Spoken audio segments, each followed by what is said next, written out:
Amada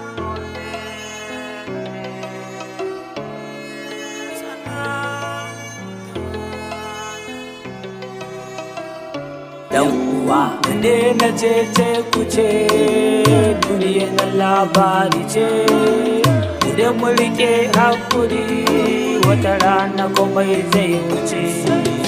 Da sallama za na fara gunku yan uwana, wanda bai sani ba Amada Oseey ne igiyana. Ni ma dan gida ne, Najeriya ce kuma kasana. A jihar Bauchi nake ni Darazo shine yankina. Asali na dan gari ne, gabarin nan ne tushe na. Na tashi da uwa uba kuma duk suna nuna mun kauna. Sun ban tarbiyya ba laifi, sun koya mun addini na. Amma yau an waye gari ba baba sai dai mamana. Addu'a ni da zan maka, Allah ji kanka babana. Bana mantawa a dacan kakan kira na mu zauna, ka ce mu in ka je yawo kar kai fada ka ji dana. Na ji nasihar ka kuma na dauka babana. Yawwa kude na ce kuce da duniya labari ce, kude mu rike hakuri wata rana komai zai wuce.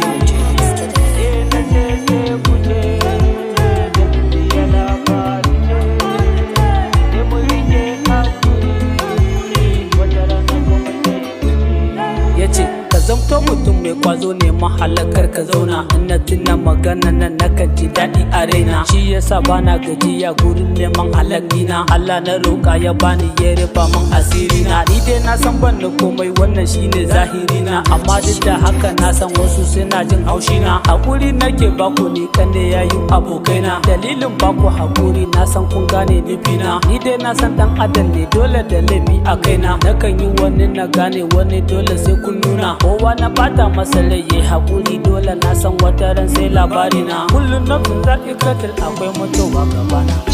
Dan uwa da na ce kuce duniya na labari ce, idan mu rike hakuri wata rana komai zai wuce. Dan uwa da na ce kuce duniya na labari ce, idan mu rike hakuri